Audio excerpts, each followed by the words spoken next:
नमस्कार, आपल्या सगळ्यांचं स्वागत आहे आयकॉन स्टील प्रस्तुत बिल्ड आयकॉन या उपक्रमामध्ये. आज आम्ही आलो चोपड्यामध्ये आणि माझ्यासोबत आहेत सिनियर इंजिनियर संतोष भाविस्कर सर.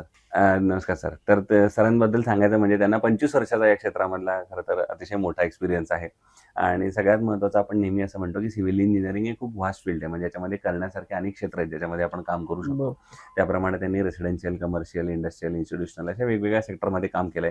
त्याच्यात सुद्धा परत 2 पार्ट असतात, एक प्रॅक्टिसिंग आणि तुम्ही कन्सल्टिंग. आता ते कन्सल्टिंग पार्ट अर्थातच जास्त करतात, कारण 25 वर्षाचा एक्सपिरियन्स जेव्हा एखाद्या व्यक्तीला असतो तेव्हा ऑलमोस्ट बरेचसे त्यातले खाचाखोचा बारकावे कळलेले असतात. त्याप्रमाणे आता ते काही कन्सल्टिंगची इंडस्ट्रीजसाठी सुद्धा कामं करतात. त्यामुळे त्यांचा आतापर्यंतचा प्रवास कसा होता, त्यांना आलेले अनुभव कसे आहेत, या क्षेत्राकडे बघण्याचा त्यांचा दृष्टिकोन काय आहे, या सगळ्या संदर्भात आपण त्यांच्याशी गप्पा मारणार आहोत बिल्ड आयकॉन या प्लॅटफॉर्मवर. नमस्कार सर. नमस्कार. तर मग गप्पांची आपण अशी सुरुवात करूया, ते म्हणजे अगदी तुमच्या शैक्षणिक पार्श्वभूमीपासून, अगदी लहानपणापासून, की मग शाळा कुठली होती, मग कॉलेज कुठलं होतं, आणि सगळ्यात महत्त्वाचं म्हणजे 25 वर्षांपूर्वी जेव्हा सिव्हिल इंजिनिअरिंग या क्षेत्राकडे यावं असा निर्णय घेतला, तर त्यामागचं प्रेरणास्थान कोण होतं, ज्यांच्यामुळे तुम्हाला असं वाटलं की आपण या क्षेत्रात यावं? काय सांग? सुरुवात अगदी म्हणजे आमची जी फॅमिली आहे पूर्ण एक ॲग्रिकल्चरल याच्यातून आहे. शिक्षणात कोणीही नव्हतं फॅमिलीमध्ये, सगळे शेती हा व्यवसाय होता. याच्या मागे जे प्रेरणास्थान आहे ते वडील आहेत. वडिलांची फार इच्छा होती का तू ह्या फील्डमध्ये जावं. त्यावेळेस एज्युकेशन एकदम घरात कोण नव्हतं. सुरुवात आम्ही ITI ड्रॉसफॉर्म पासून केली. बरोबर. मी ते 92ला 10वी पास आउट नंतर ITI जॉईन केला. ITI झाल्यानंतर मग डिप्लोमालाही जॉईन केलं. डिप्लोमा 1 वर्ष काही कारणास्तव फेल झालो, थांबलो. त्याच्यानंतर मग मी काही परिस्थिती नसल्यामुळे जॉबही केले. जसं चोपड्यात क्रिएटिव्ह इंजिनियर्स आहेत, एक रवी बोरसे आर्किटेक्ट होते, ते सध्या आता पुण्यात आहेत, त्यांच्याकडे जॉब केला. असं जॉब करत मग मी 2000 साली सर इथून गेल्यानंतर मी स्वतःचं रजिस्ट्रेशन केलं नगरपालिकेचं. त्या पिरियडमध्ये ITI ड्रॉसफॉर्म यांना अलाव होतं, आजही अलाव आहे. आजही डिप्लोमा इक्विव्हॅलंट रजिस्ट्रेशन आज चालू आहे. त्याप्रमाणेच आपण ते केलं आणि तशी मी सुरुवात केली. फार मोठं कोणी हे नव्हतं, मार्गदर्शक असे नव्हते कोणी, पण जे यांच्याकडे जॉब केला तेच माझे गुरु मार्गदर्शक ठरले आणि त्याच्यापासून सुरुवात केली आणि आज त्यांच्या सोबतच काम करतो. हा मोठा फार आनंद आहे आणि अचिव्हमेंट पण, आणि त्यांनाच प्रेरणास्थान आपण वडिलांनंतर त्यांनाच मानतो. मग आता या क्षेत्रातल्या काही प्रश्नांकडे येऊया. त्यातला पहिला महत्त्वाचा प्रश्न म्हणजे तुम्ही या क्षेत्रात बघितलं असेल अकुशल कामगार किंवा अनस्किल्ड लेबरचं पर्सेंटेज यामध्ये बरंच जास्त आहे आणि अशा लोकांबरोबर काम करताना बऱ्याचदा काही धोके संभवू शकतात, कधी चुका घडतात. तर तुम्ही हे लेबर मॅनेजमेंट साईटवर कसं केलं तितके वर्ष? आतापर्यंत जे होत होतं, जे काम एखाद्या ॲग्रीमेंट झाल्यानंतर कस्टमर तर पहिले कॉन्ट्रॅक्टरला हे करतो, कॉन्ट्रॅक्टरवर जबाबदारी टाकून देतो. बरोबर. आम्ही नॉमिनल फक्त तर वर्षाचा एक इन्शुरन्स काढून घेणे ह्या घटकापर्यंत करत होतो. आज योगायोग आतापर्यंत काही घडलं नाही, पण जिथं मी कन्सल्टंट होतो अशा ठिकाणी अशा घटना घडलेल्या आहेत. मग त्यावेळेस तो फार त्याचंही नुकसान होतं, जीवही जातो आणि कॉन्ट्रॅक्टरचं फार नुकसान. बरोबर. पण त्या याच्यात आम्ही फक्त लेबरचं इन्शुरन्स काढणे हे प्रयोगित तर करत आलं. दुसरं, रेसिडेन्शियलमध्ये काम करताना बऱ्याचदा कस्टमरचं असं म्हणणं असतं की आमचं बजेट थोडं कमी आहे, एवढ्याच बजेटमध्ये बसवून द्या, आणि एक इंजिनियर म्हणून तुम्हाला वाटत असतं की चांगल्या दर्जेदार बांधकाम आपण करावं. तर अशा वेळेला मग क्वालिटी आणि बजेट या दोन्हीचा समतोल तुम्ही कसा साधता? असा एक किस्सा होता 2005 साली. एक रिटायर्ड रेल्वे इंजिनियर होते लखचंद भाविस्कर म्हणून. ते जेव्हा चोपडात आले रिटायर होऊन, त्यांचं एक स्वप्न होतं की माझं घर मला पाहिजे.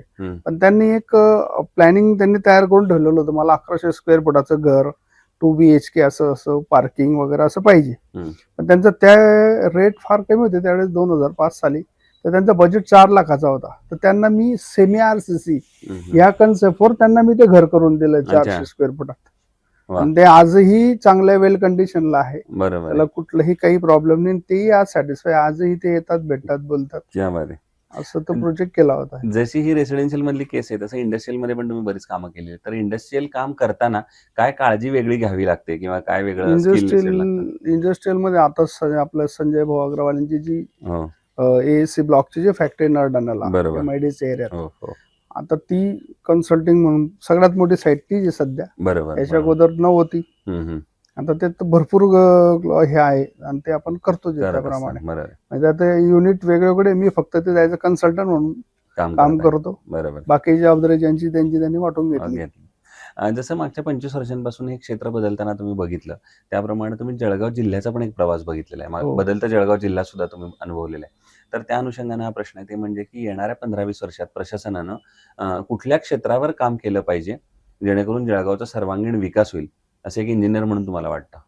जळगावचा विकास म्हटला तर रोड जो व्हायला पाहिजे होते ते आजही ती उणीव भासते. बरोबर. इंडस्ट्रियल एरिया जेवढा ग्रोथ व्हायला पाहिजे तो होत नाही. एमआयडीसी एरिया वगैरे जे जुनं होतं 10 वर्षापूर्वी जळगाव आजही त्याप्रमाणेच तेवढंच आहे. असं डेव्हलप म्हणून होत नाही. झालं. भरपूर असे प्रोजेक्ट आहेत, भरपूर गोष्टी आहेत की ते व्हायला पाहिजे. शेवटी ते ज्यांच्या हद्दीत आहे, ज्यांच्या हातात आहे ते त्याने ते केलं पाहिजे. बरोबर आहे. पण मग आता तुम्ही म्हटलात त्याप्रमाणे इंडस्ट्री चांगल्या वाढल्या पाहिजेत किंवा चांगल्या मॅन्युफॅक्चरिंग युनिट आली पाहिजे. बरोबर. तर मग प्रशासनानं आता काय पावलं उचलली पाहिजे जेणेकरून चांगल्या कंपनीज जळगाव जिल्ह्याकडे वळतील? आता साधा एक आपलं टेक्सटाईल मिल जी कधीपासून प्रस्तावित आहे. बरोबर, नुसतं घोषणा होतात पण ते होत नाही. बरोबर. जसं ब्रिजेस आहेत, आता ते भोकरचा हा ब्रिज आहे. हो. ते त्यांना 3 वर्ष मुदत दिलेली, आजही 3 वर्ष 3 महिने होऊन गेले. तर ते प्रशासनाने जसं धरण आहे, पाडळचं धरण, हेही कम्प्लीट होत नाही. बरोबर. ह्या ज्या मोठ्या मोठ्या योजना ते जर कम्प्लीट झालं तर पुढच्या गोष्टी मार्गी पाणी लागतील. येईल. हा जो आपला जिल्हा आहे शेतकरीवर फार मोठा डिपेंड आहे. बरोबर, अगदीच बरोबर. त्याच्यावर सगळे अदरवाईज सगळे मग व्यापार सगळं डिपेंड आहे. आज चोपडा तालुका म्हटलं, आता आम्ही इथे प्रॅक्टिस करतो, इथे ग्रामीण भाग एकदम फार आहे आणि छोटे बंगलोचे जे काम आहेत ती भरपूर आहेत आमच्याकडे. बरोबर. त्याच्यामुळे त्यांना ते पाहिजे. ह्या गोष्टी घडल्या, पाण्याची साधनं झाली तर ते त्यांचाही विकास होतो. बरोबर. शेतीचा विकास होईल, सगळाच विकास. नक्कीच. दुसरं कन्स्ट्रक्शनमध्ये स्टील आणि सिमेंट हे 2 महत्त्वाचे घटक असतात. तर मग स्टील जेव्हा सिलेक्शनची वेळ येते, तेव्हा तुम्ही साधारणपणे काय पॅरामीटर्स बघता आणि मग ठरवता की हे स्टील चांगलं आहे, हे वापरलं पाहिजे?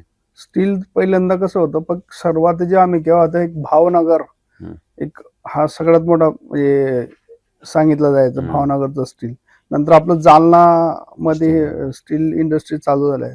त्याच्यात बऱ्याच जे सगळ्या प्रकारचे स्टील आले. बरोबर. त्यातल्या त्यात आता जे आपण आयकॉन स्टील देतो, जी ग्रेड आपण 450च्या वर 450 जी देत आहोत TMT ला, ते ऍझ्युम करून आम्ही आमचे जे स्ट्रक्चरल इंजिनियर आहेत, जसे मिलिंद राठे सर असतील, भावसार साहेब असतील, मोहित असतील, यांच्याकडनं मग आम्ही त्याच्याप्रमाणे ते स्टील रिकमेंड करून त्याप्रमाणे डिझाईन करून घेतो. आणि सल्ला तर आम्ही देतच असतो कस्टमरला, स्टील कुठल्या प्रकारचं काय वापरायचं आहे ते. आणि त्यात आवर्जून आम्ही आयकॉन स्टीलचं नाव घेत असतो. तुम्ही आता सांगितलं त्याप्रमाणे आयकॉनचा तर तुम्ही नेहमी वापर करता. मग त्यांच्या सर्व्हिस, डिलिव्हरी आणि अवेलेबिलिटी बद्दल काय सांगाल? तो तर काही प्रॉब्लेम नाही. चोपडात जे आज जे सेल आहे आयकॉन स्टीलचा, तो फार मोठा आहे आणि तो त्याच्यावर डिपेंड आहे. सर्व्हिस आहे म्हणूनच तो बिझनेस एवढा टिकून आहे. बरोबर. दुसरं आतापर्यंत आता तुम्ही आजपर्यंत हजारो प्रोजेक्ट केले, तर त्यातला एकच प्रोजेक्ट जर निवडण्याची वेळ आली की जो तुमचा सर्वोत्तम प्रोजेक्ट आहे किंवा सगळ्यात आवडीचा प्रोजेक्ट आहे आणि आठवणीत राहील कायम, तर तो कुठला प्रोजेक्ट म्हटलं तर आता जे कमर्शियल बिल्डिंग, हॉस्पिटल, अपार्टमेंट्स, आता ऑन गोईंग माझे प्रोजेक्ट आहेतच आणि सगळे आयकॉन स्टीलच्याच वरती काम चालू आहे. आणि सगळ्यात मोठा प्रोजेक्ट म्हटला तर तोच म्हणेल मी, एनरडाना साईट जे आहे इंडस्ट्रियल बिल्डिंग. कमर्शियल वगैरे असे भरपूर आहेत आणि सगळेच आपल्या आवडीचे आहेत आणि ध्यानात राहतील असे आहेत. नक्कीच. आणि असा एखादा प्रोजेक्ट जो करताना काहीतरी अडचणी आल्या, आव्हान आली, कधी ब्लॅक कॉटन सॉइलची, कधी अचानक पाऊस आला, कधी लेबर आले नाहीत, तर असा एखादा प्रसंग आणि त्याच्यावर काय सोल्युशन काढलं तसं? आता ते तर वेळेनुसार ते करून, पावसाळ्यात असतो ब्लॅक कॉटन सॉइल आमच्याकडे भरपूर आहे, त्याच्यामुळेही प्रॉब्लेम येतात. एखाद्या वेळेस प्लिंथ फाटून जाते, हाईट पेक्षा जर जास्त प्लिंथ असेल तर फिलिंग असते, फिलिंग मध्ये पाणी प्रमाणात जास्त झाल्यानंतर ते त्यावेळेस मग ते त्याप्रमाणे सोल्युशन आपण जसे मार्गदर्शक स्ट्रक्चरल इंजिनियर असतील त्यांची मार्गदर्शन घेऊन आपण त्याचं सॉल्व्ह करून घेतो. बरोबर. आणि आता अगदी शेवटचा प्रश्न ते म्हणजे या क्षेत्रामध्ये आता जे नवीन तरुण इंजिनियर्स येतात, फ्रेशर्स येतात, म्हणजे जेवढा तुमचा अनुभव आहे तेवढं वय आहे तेवढं का त्यांचं, तर अशा सगळ्यांना काय सल्ला द्याल तुमच्यासारखी यशस्वी वाटचाल जर करायची असेल तर? त्यांना एकच सल्ला दिला, आता जे आहे ते घाई करू नये. म्हणजे जे आहे आपलं अचिव्हमेंट जी होणारी ती होतेच, पण आता काय होऊन गेलेलं आहे, कॉम्पिटिशन फार मोठी झाल्यानंतर होते, त्याच्यामुळे ही आताची मुलं त्या कामाच्या मागे धावण्यामागे आपली क्वालिटी, आपली ही जी आहे ज्यांना जे कामात करून Dedication वगैरे. डेलिगेशन वगैरे पाहिजे ते करत नाहीत. बरोबर बरोबर. फक्त ते काम बघतात, मला ही साईट मिळाली, मला हा काम मिळालं, हम्म. परंतु त्याच्यावर ते त्याप्रमाणे तेवढं याच्यात काम करायला पाहिजे त्यांनी. बरोबर. तर हे होते इंजिनियर संतोष भाविस्कर सर, आणि त्यांनी सांगितलं त्याप्रमाणे की प्रत्येक काम तितक्याच डेडिकेशननं, मेहनतीनं, प्रामाणिकपणे केलं पाहिजे.